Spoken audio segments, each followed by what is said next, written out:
வணக்கம். நம்மளோட ஓட்டுரிமை அது எவ்ளோ முக்கியம்னு நமக்கு தெரியும். அது எப்படி பாதுகாப்பா வச்சுக்கிறது? வாங்க, அடுத்த சில நிமிஷத்துல ரொம்ப சிம்பிளா எப்படி நம்ம பேரை செக் பண்ணி நம்ம உரிமையை காப்பாத்திக்கலாம்னு பார்க்கலாம். ரொம்ப முக்கியமான விஷயம், கொஞ்சம் கவனமா கேளுங்க. சரி, இப்ப நான் கேக்குற முதல் கேள்வி ஒருவேளை ரொம்ப முக்கியமான கேள்வியும் கூட. ஃபைனல் வோட்டர்ஸ் லிஸ்ட்ல உங்க பேர் இருக்கா? ஏன்னா நம்ம ஓட்டு போட போற அன்னைக்கு எந்த ஒரு டென்ஷனும் பிரச்சனையும் இல்லாம நம்ம வேலையை முடிக்கணும்னா இத முதல்லயே நம்ம செக் பண்ணி வச்சுக்கிறது ரொம்ப ரொம்ப அவசியம். சரி, இது ஏன் இங்க இவ்ளோ அவசரம்னு சொல்றோம்?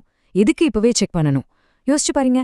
கடைசி நேரத்துல போயிட்டு அச்சச்சோ லிஸ்ட்ல என் பேர் இல்லையேன்னு தெரிஞ்சா அப்போ சரி பண்றதுக்குள்ள போதும் போதும்னு ஆயிரும். சோ நம்ம ஓட்டுரிமையை நாம தான் பாதுகாக்கணும். அதுக்கு இன்னிக்கே செக் பண்றதுதான் ஒரே வழி. இப்போ தமிழ்நாட்டுல பாத்தீங்கன்னா வோட்டர் லிஸ்ட் பத்தி நிறைய பேச்சுகள் விவாதங்கள் எல்லாம் போயிட்டு இருக்கு. சிலரோட பேர்கள் எல்லாம் நீக்கப்பட்டுடுச்சுன்னு கூட பேசிக்கிறாங்க. இதையெல்லாம் கேட்டு நாம டென்ஷன் ஆக வேண்டிய அவசியமே இல்ல.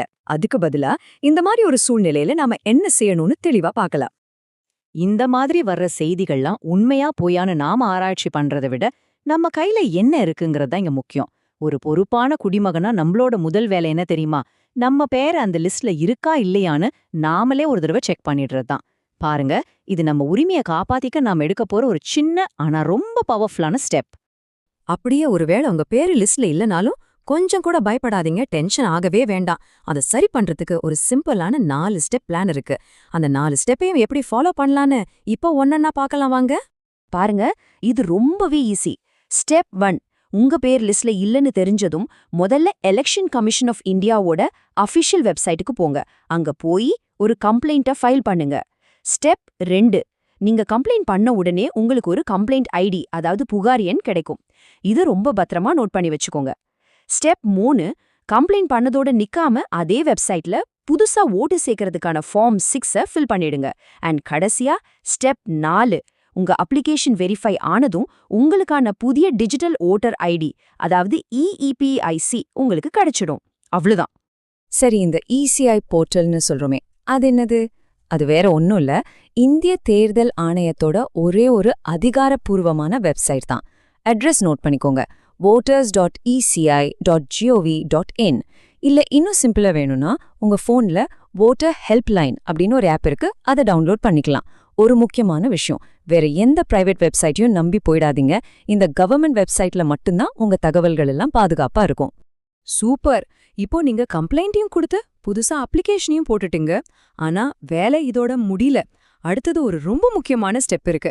அது என்னன்னா, நாம கொடுத்த அப்ளிகேஷன் என்ன ஸ்டேட்டஸ்ல இருக்குன்னு தொடர்ந்து ட்ராக் பண்றது தான். இப்ப பாருங்க, உங்ககிட்ட 2 முக்கியமான நம்பர்ஸ் இருக்கும். இதுல கன்ஃபியூஸ் ஆகிடாதீங்க. 1, complaint ID. இத வச்சு நம்ம பேரு ஏன் நீக்கப்பட்டுச்சுன்னு கொடுத்த புகாரோட ஸ்டேட்டஸ் செக் பண்ணலாம்.